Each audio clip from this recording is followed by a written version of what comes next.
Welcome to the Bucilla Silk Ribbon Embroidery Encyclopedia. I hope you enjoy learning all 50 stitches. There are several ways to use this video. You can watch the whole tape and then choose several stitches to learn first, or you can start with a category, perhaps the roses in section 9. Remember, you can watch as many times as you want while you're learning. Think of this encyclopedia as a big buffet, always ready to serve up something delicious. All the tools you need fit in the palm of your hand. Sharp scissors, sewing needles, and chenille needles. The chenille needles are very important because they have a long eye to accommodate the ribbon, wide shoulders so that they can go right through the fabric, and a sharp point which helps you glide and pierces the fabric.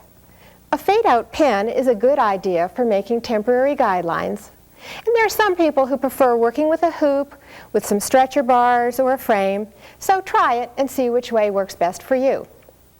The ribbons come in a variety of widths, from the narrow 4 to the wide 24 millimeter. There are solid colors, beautiful variegated shades which change color, and sheer organzas with an iridescent shine. It's a good idea to lightly press the ribbon before you begin. Silk ribbon embroidery is lush and dimensional. If you've embroidered before, but with wool or floss, practice keeping the stitches soft and loose. It's a little bit different. The wonder of silk ribbon embroidery is how easy it is to do. So get your needles and your scissors and some beautiful Bucilla ribbon, and let's start stitching. Silk ribbon is slippery, so you always start by locking it onto the needle. Thread the ribbon through the eye and pull it several inches. Pierce the ribbon about ½ an inch from the end. Hold the needle upright and pull the ribbon gently down with your other hand. And then lock the little tab at the end of the ribbon over the eye of the needle. Remember the 4 steps: thread and pierce, pull and lock. To knot the other end of the ribbon, fold the tail toward you about ¼ inch. And pierce the folded end. Pinch it gently and pull down over the eye of the needle and then over the ribbon, leaving a soft knot at the end.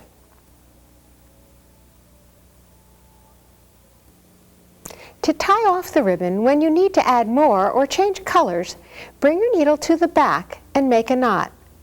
Lead with the eye of the needle so it won't snag as you pass under the ribbon. Be careful not to pull too hard so you don't tighten any stitches from the front, and leave a ¼ inch tail when you cut off the ribbon.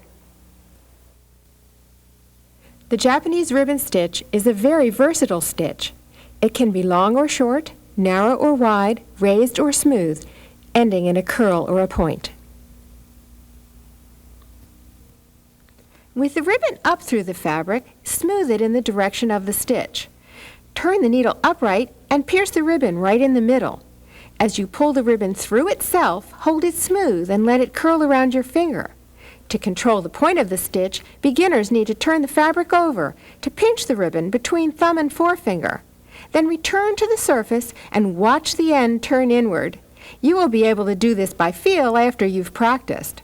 Pull very gently to control the point at the end and stop when it looks right. If you pull too hard and the point disappears, turn the needle and use the eye to gently coax it back to the surface.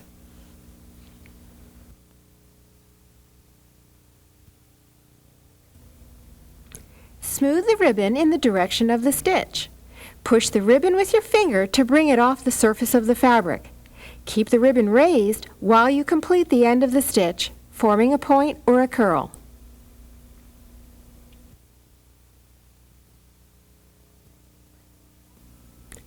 The versatile Japanese ribbon stitch has a different look when you pull very gently and stop when the end looks like a soft curl before it turns into a point.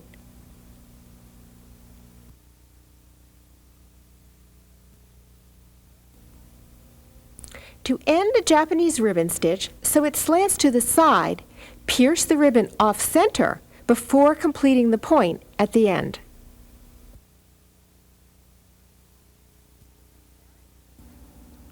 To vary the direction of a Japanese ribbon stitch, you can twist and turn the ribbon before you reinsert the needle to complete the end in a point or a curl.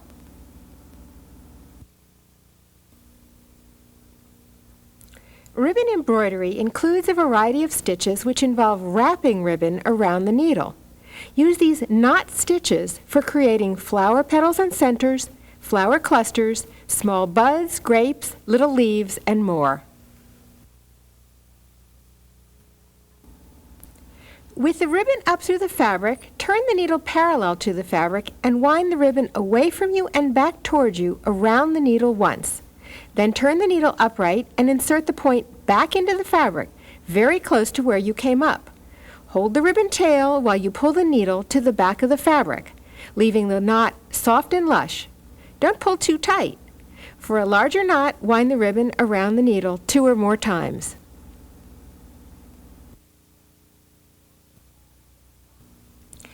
To create a flower, make a soft, large French knot with wider ribbon. Top it with a second smaller knot or with a bead.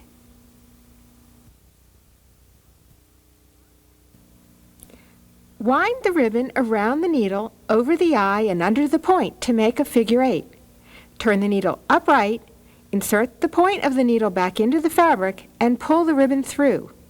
Beginners need to practice holding the ribbon tight enough to control, yet loose enough to keep the finished stitch soft and raised.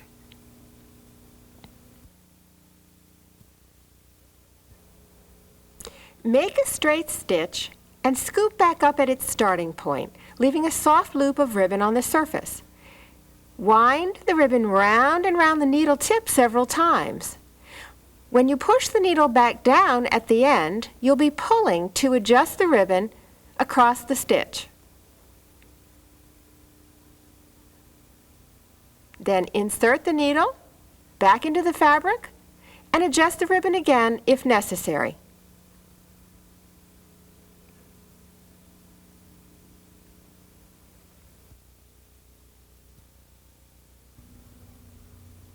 Review the French knot at the beginning of this section before you start. Smooth the ribbon in the direction of the stitch. And make a French knot at the end to complete the ribbon line with a little dot.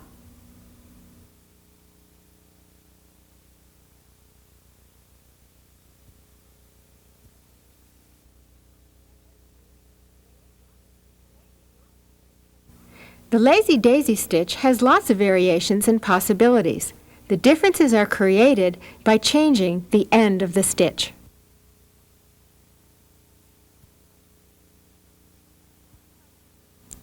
In one motion, loop the ribbon around the needle and go back into the fabric right next to where you came up.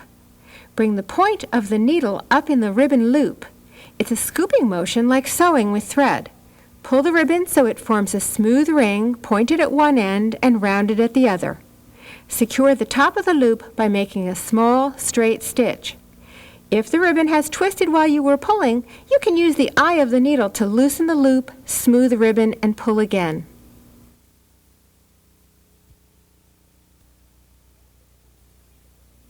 After you have completed the Lazy Daisy stitch, you can fill the center with a second color. Bring the second ribbon up at the starting point, smooth it with your finger, and insert the needle just inside the round end.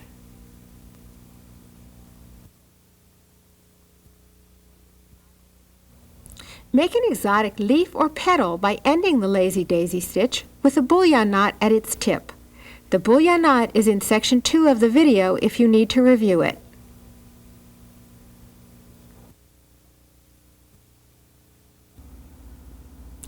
Create an exotic leaf or petal by ending the Lazy Daisy with a Pistil stitch. Come up in the loop, smooth the ribbon in a straight line away from you, and make a French knot at the tip.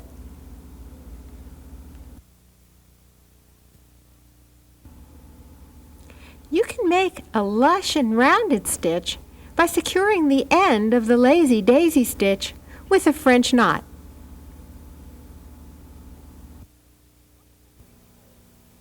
One of the great pleasures of ribbon embroidery is creating dimension. Bring the needle up through the fabric, loop the ribbon around your finger so it's smooth like a wedding band, and insert the needle into the fabric right in front of your starting point, and pull the ribbon to the back of the fabric. Remove your finger from the ribbon before it tightens. Beginners might want to turn the fabric over and pinch the ribbon between thumb and forefinger for good control, returning to the right side of the fabric to watch as the loop gets smaller.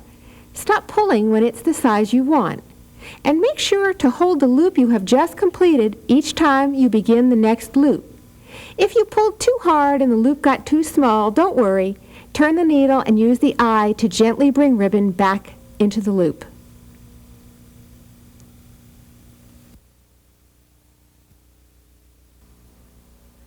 To give a loop stitch direction and to secure it, complete the stitch with a French knot at the base.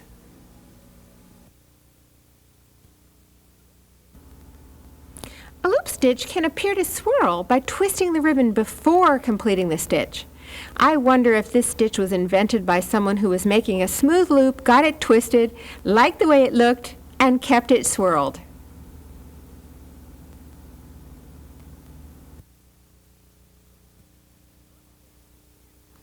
The plume stitch is a series of loops which connect.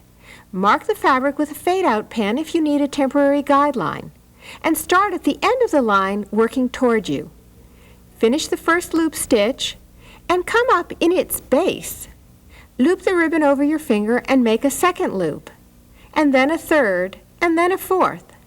You can continue making loops till your plume stitch line is as long as you want.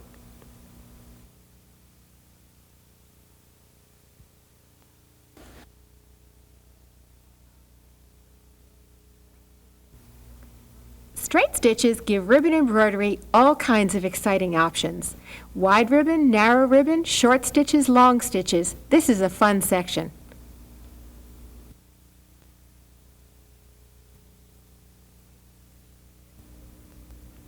The straight stitch is versatile and easy. You smooth the ribbon and insert the needle into the fabric. If you want a straight stitch to be more dimensional, make a second one right on top for padding.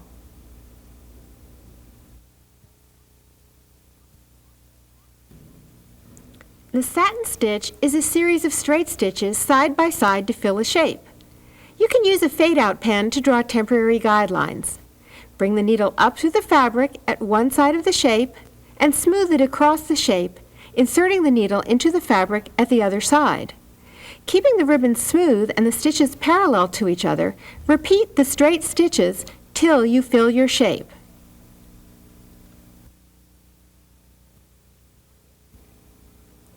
Make a straight stitch and come up again near the end point.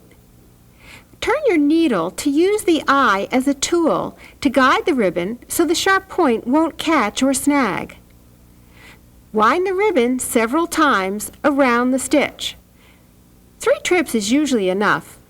And then at the end, anchor the stitch by inserting your needle back into the fabric and pulling gently. Remember, ribbon needs to stay soft and lush, so don't pull too hard.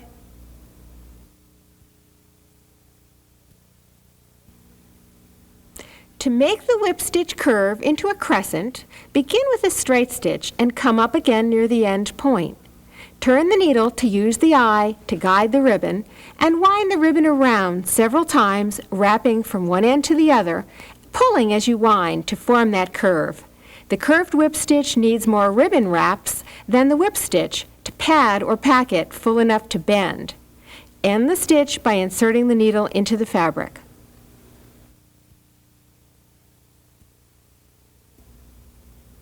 Make a straight stitch and begin the next stitch partway back and along the side of the previous one, continuing till the line is as long as you need.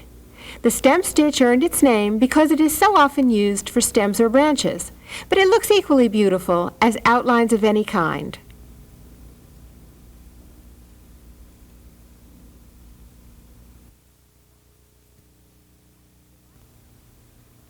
The running stitch is a series of straight stitches used to make broken or dotted lines.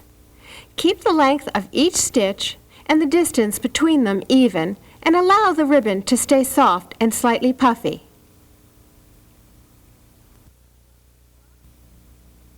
The cross stitch looks like the letter X, but it can turn into a flower or something else entirely if you add something on top.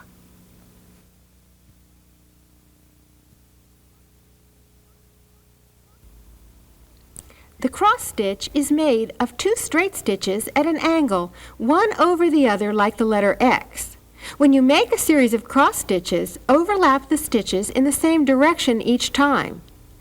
You can vary a cross stitch by adding a French knot or a bead or an upright cross. The next series of stitches are ones which link. You may have seen them used on crazy quilts.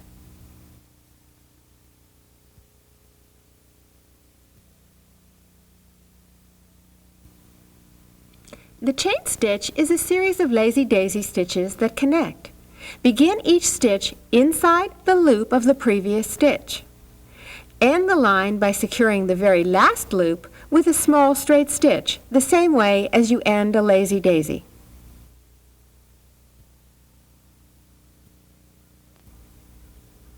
Bring the ribbon up, hold it to the side, and in a scooping motion take the needle behind the fabric and back up in the loop formed by the ribbon, in one motion. Repeat the stitch, keeping the distance and the length the same each time. Right-handed people, start from the left and work to the right. Left-handed people, reverse it, work from right to left.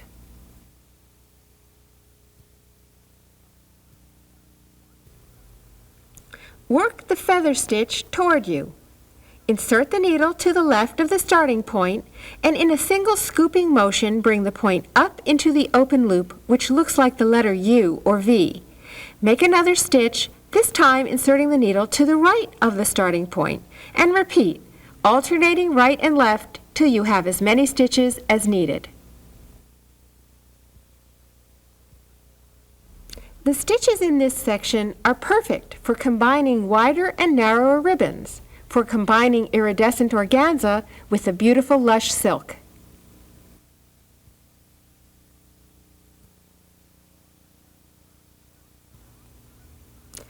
Draw swirling lines by securing a wider ribbon at intervals with short, straight stitches in a narrower ribbon.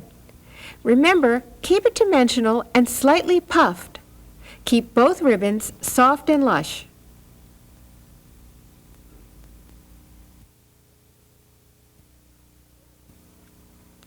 Working from right to left along a temporary guideline, curve the ribbon into the letter C and make a knot by scooping from the top of the ribbon to just underneath it in a single motion, keeping the needle inside the loop.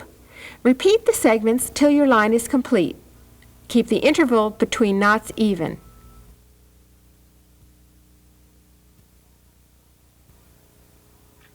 Form a beautiful cascade by making a long straight stitch that you let rise off the surface and curl or twist. Follow it by a short back stitch at an angle by the end of the long stitch. And repeat, long stitch, short back stitch, long stitch, short back stitch, till the cascade reaches the length that you want. Remember, it looks best if you end with a long stitch because that looks the most like a ribbon would look at its end or at its tail.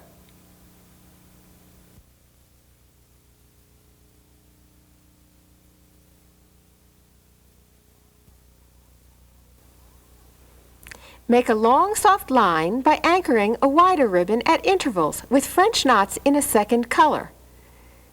Raise the ribbon off the surface and let it twist or turn occasionally.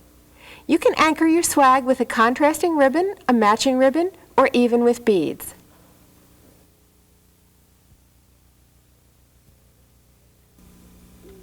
For a spectacular rich effect, thread a number 10 milliner's needle with sewing thread to match your ribbon.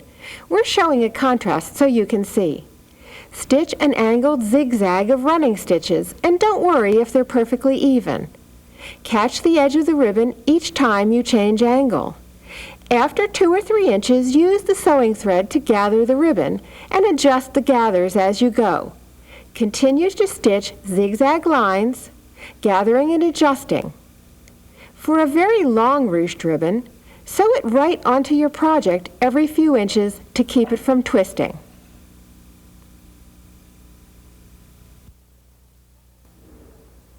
One of the joys of silk ribbon embroidery is stitching a garden full of roses, flowers, and buds.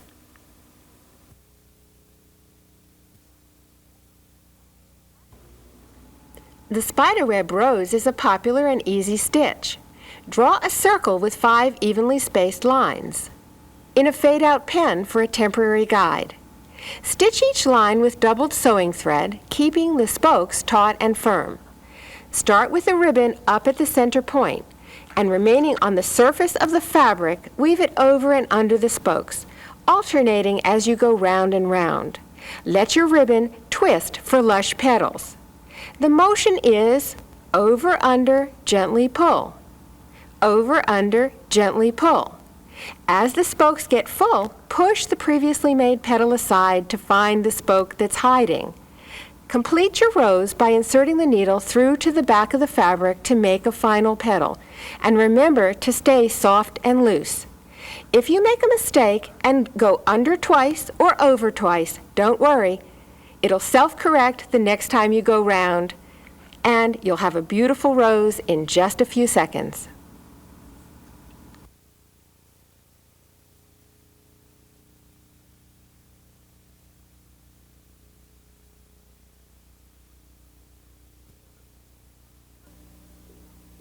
Concertina roses look wonderful in any ribbon, but they're especially dramatic in the wide organza.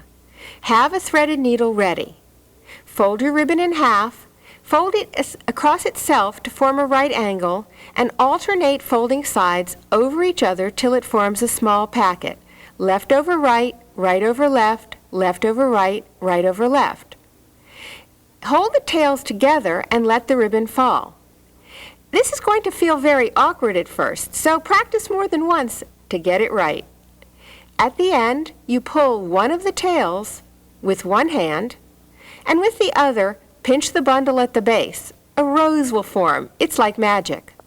Anchor the base with a few stitches, and sew the rose to your project.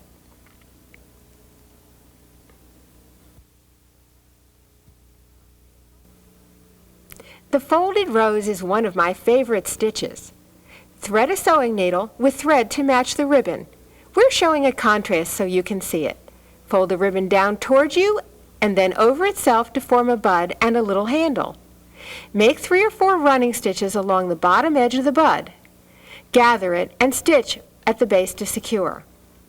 Now fold the ribbon down at an angle and away from you while you twirl the ribbon around the bud to form a petal. Anchor with a sewing thread. Repeat the petals till the rose is as big as you want, angling down, away, and twirling each time. Some people find it easiest to turn the rose upside down when making the stitches at the base. Make sure the little handle stays in the middle. You can complete your rose by stitching to secure, cut off the extra ribbon, and sewing it right to your project.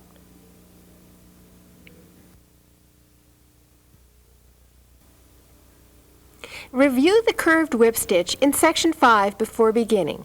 Draw a circle. Then form a bud by making 3 curved whip stitches tucked close together in the center. Add a spiral of curved whip stitches tucked around each other to complete the rose.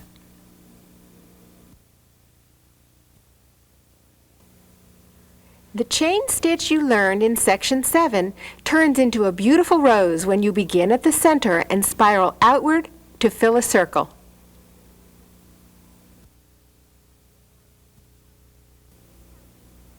Review couching in section 8 before beginning. Mark a circle the size of the rose. Thread 2 needles with ribbon, one wide and one narrow. Ribbons can be the same color, shades of the same hue, or very different for contrast. Start with a curved stitch at the center and anchor it with a narrow ribbon. Hold the ribbon at intervals with small straight stitches as you work round and round in a spiral. As the rose gets bigger, make sure those couching stitches don't line up in rows, or they could look like spokes on a wheel. Keep them offset to look like natural rose petals which swirl and overlap each other. The couched rose has a very Victorian look, soft and delicate. A trio of these couched roses could cover a tear or a stain if you keep it a secret.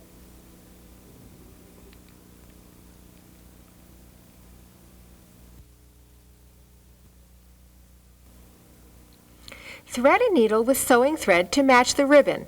We're showing a contrast so you can see it. Fold one end of your ribbon down at an angle and back across itself. Stitch 3 or 4 running stitches along the bottom edge and gather to form a bud. Secure with a stitch at the base. Then continue to make running stitches along the edge of the ribbon, gathering the ribbon while you twirl it around itself. Secure at the base as you go. Remember, the longer the ribbon, the fuller the flower. Make the last few running stitches cross the end of the ribbon at an angle to form your final petal. Stitch several times so the flower can't pull out.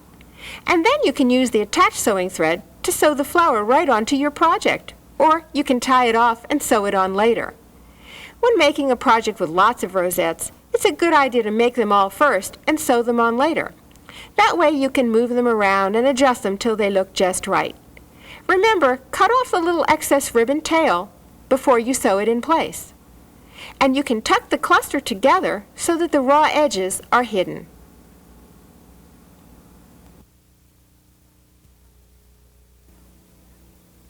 By varying the stitch in the center, you can create a series of wonderful buds. Each one has 2 Japanese ribbon stitches at an angle to form the base.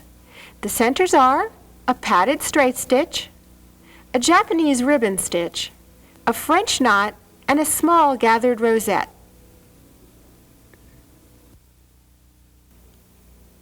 This section includes a series of petals, leaves, and branches.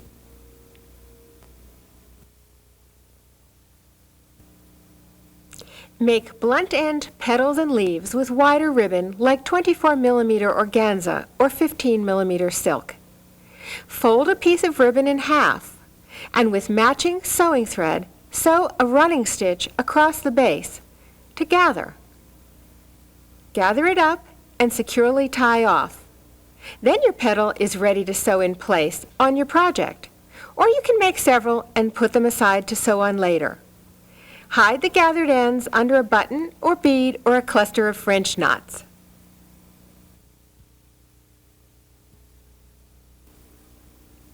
For petals and leaves that end in a point, fold a piece of ribbon at an angle like a shawl collar. With matching sewing thread, we're showing a contrast so you can see, sew a running stitch line straight across the base. After you've gathered tightly and secured the base with a stitch or 2, cut off excess ribbon and sew the petal or leaf in place.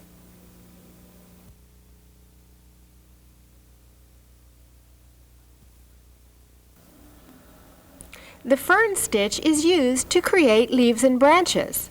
Start with a temporary guideline in fade-out pen and begin by making a straight stitch up and down at the end of the line. And then, working alternately left and right, make 2 more straight stitches at an angle at each side. Continue by repeating the 3 stitch segments, a straight line up and down along your guide, and a little angled stitch to the left and to the right. A single 3-stitch segment makes a perfect little stem and leaf unit for a small flower. A long one would look beautiful along the seam in a crazy quilt.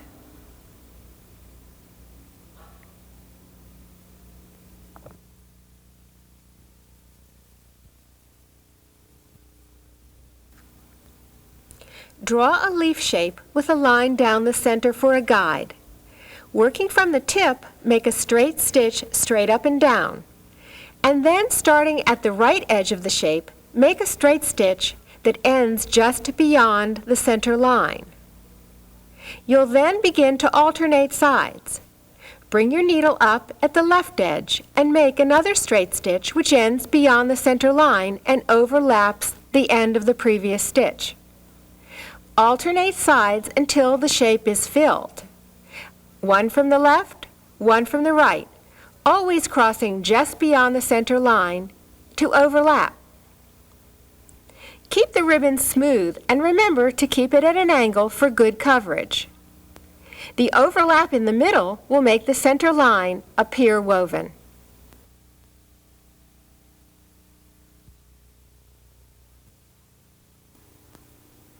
The fly stitch is a series of soft V's.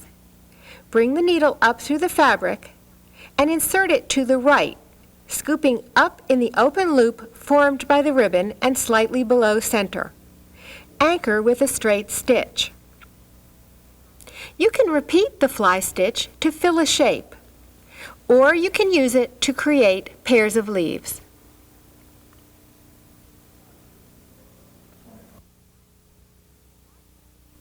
There's magic in silk ribbon embroidery.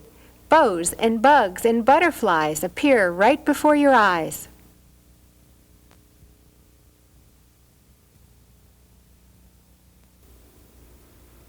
Review the loop, Japanese ribbon, cascade, and straight stitch before beginning. The bow combines them. Mark 4 dots in a square very close together. Form the top of the bow with 2 loop stitches side by side at the top 2 dots. Add tails at the bottom 2 dots using either the Japanese ribbon stitch or the cascade. The bow appears to be tied when you make a soft, straight stitch covering the center where the 4 stitches meet.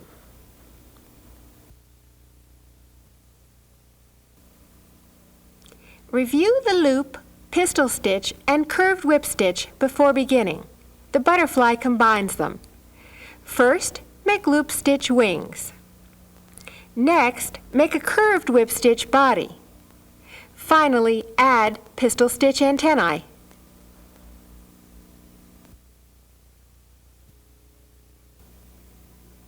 Review the straight stitch and French knot before beginning.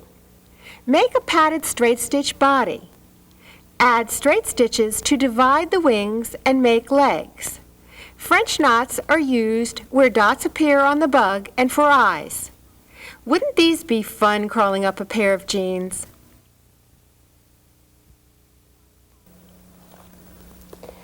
The more I do silk ribbon embroidery, the more I enjoy it. I take it on trips. I stitch while I watch TV or visit with friends.